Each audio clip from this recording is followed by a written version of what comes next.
unbelievable, because the region that I come from, which is Central America, the 5 smallest countries of all our region, Guatemala, El Salvador, Nicaragua, Honduras, and Costa Rica, right now, 2 of them, Nicaragua and El Salvador, are ruled by socialism of the 21st century. So how can I negotiate as a bloc when I have 2 countries that are not willing to open to free trade? And for these 3 ways to work, you need to understand something about Latin America. I had 2 slides, 2 pictures, if we could put them on, please.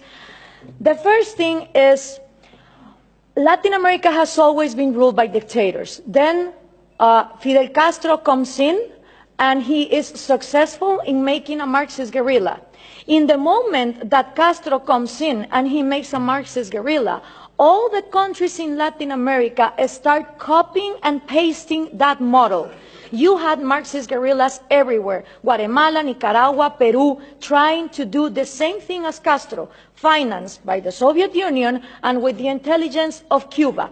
1989 comes, the Soviet Union collapses, and the left Marxist wing of Latin America, the socialist sectors, they are in trouble, because now they don't have the money of the Soviet Union to keep on going with these violent guerrillas, but they still want to come to power.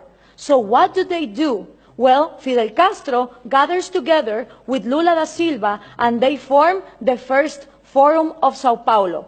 The Sao Paulo Forum is a parliament that every year gathers together to further on the socialist agenda.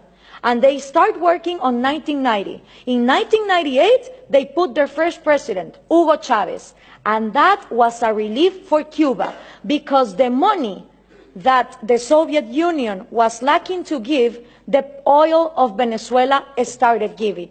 And now that the oil prices are coming down, they are hoping for Colombia to advance on the agenda to give FARC, the Marxist guerrilla drug dealer of Latin America, places in power. If this happens, we're going to have the first narco-socialist government, which will mean that the money of drugs, it's infinite. It doesn't depend on the market like oil, and then you have another socialism of maybe the 22nd century. So what we need to understand is this regional strategy is not only put in place in Venezuela, it has been put in place and tested in Brazil, Argentina, Chile, Uruguay, Nicaragua, El Salvador. And the places where they haven't governed, they have people who are waiting to come to power.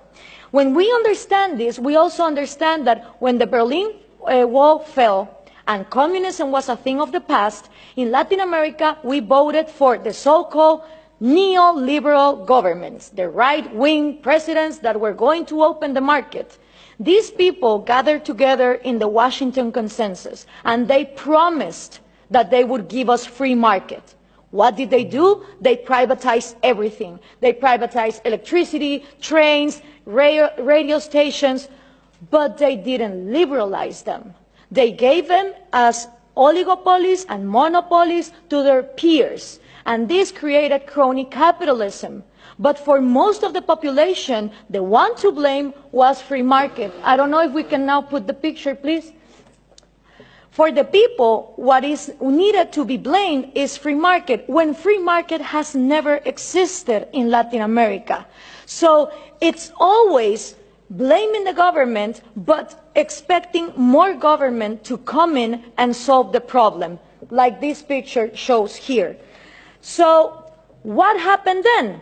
People started voting for socialism of the 21st century because they were going to, fix the mess that this crony capitalists did in the 90s. Venezuela was going to be the promised land. Caracas was going to be the New York City of Latin America. So what happened? All these people get in power, Chavez, Lula, Correa, Evo Morales, and instead of finishing with the privileges, the crony capitalism, the oligarchies, they become even worse. So why is this good news to us? Because people in Latin America don't know what to do. They tried with the right wing, and they think that too much of a free market failed, and then they tried for socialism of the 21st century, and it turns out that it didn't end poverty, it multiplied it.